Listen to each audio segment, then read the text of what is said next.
Kaixo kazetaguneko lagunak, ongi etorri bideo berri batera. Oraindik ez duzu zure avatar pertsonalizatua WhatsApperako, ez kezkatu. Gaur irakatsiko dizut nola sortu. Gera zaitez eta has gaitezen. Lehenik eta behin WhatsApp irekiko dugu eta zuzenean goiko 3 puntutxoetara joango gara. Behin hemen doikuntzak hautatuko ditugu eta ikusiko dugu avatar jartzen duen atal bat dugula. Klik egin eta botoi berdea hautatuko dugu sortzen hasteko eta 0tik hasi nahi dugula hautatuko dugu.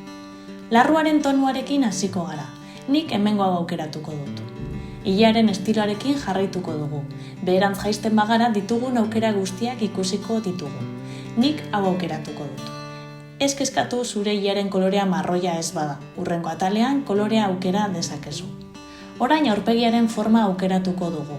Nik aukeratuta dagoena utziko dut eta hurrengoari emango diot. Orain arropa.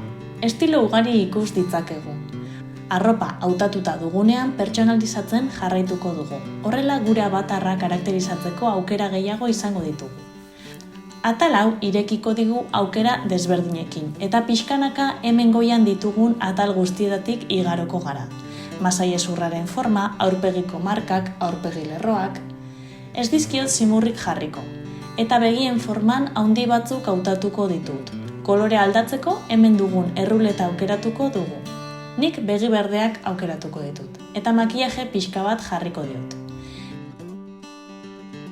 Bekainetarako tarteko bekainak aukeratuko ditut eta kolorea ere aldatuko diet.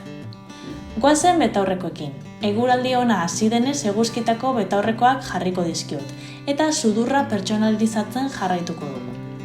Espainak tamaina normalekoak eta kolore pixka batekin aukeratuko ditut. Eta orain gorputzaren forma aukeratuko dut. Buruan ez diot osagarririk jarriko, baina belarretako batzuk jarriko dizkiot. Zerbait aldatu nahi baduzu, adibidez arropa, atzera egin kategoria horretara eta beste arropa mota bat aukeratu dezakegu. Diseinua nahi dugun bezala daukagunean gort egingo dugu goiko eskuineko izkinean klikatuta.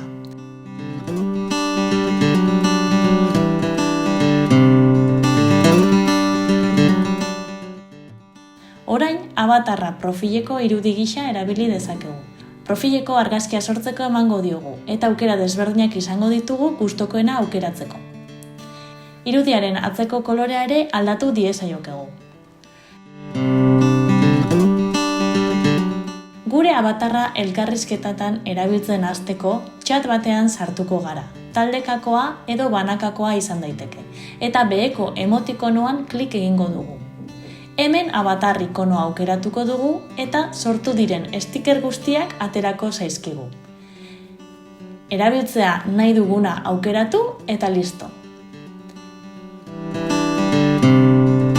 Edozein unetan editatu edo sortutako avatarra ezabatu nahi badugu doikuntzetara itzuliko gara. Avatarrean sartuko gara eta hemen ezabatu nahi badugu avatarra ezabatu aukeratuko dugu eta editatu nahi badugu arkatzaren ikonoari emango diogu. Hau da dena gaurkoz. Gustatu bazaizu, ez ahaztu gustoko dut botoia ematea eta gure kanalean harpidetzea. Hurrengora arte!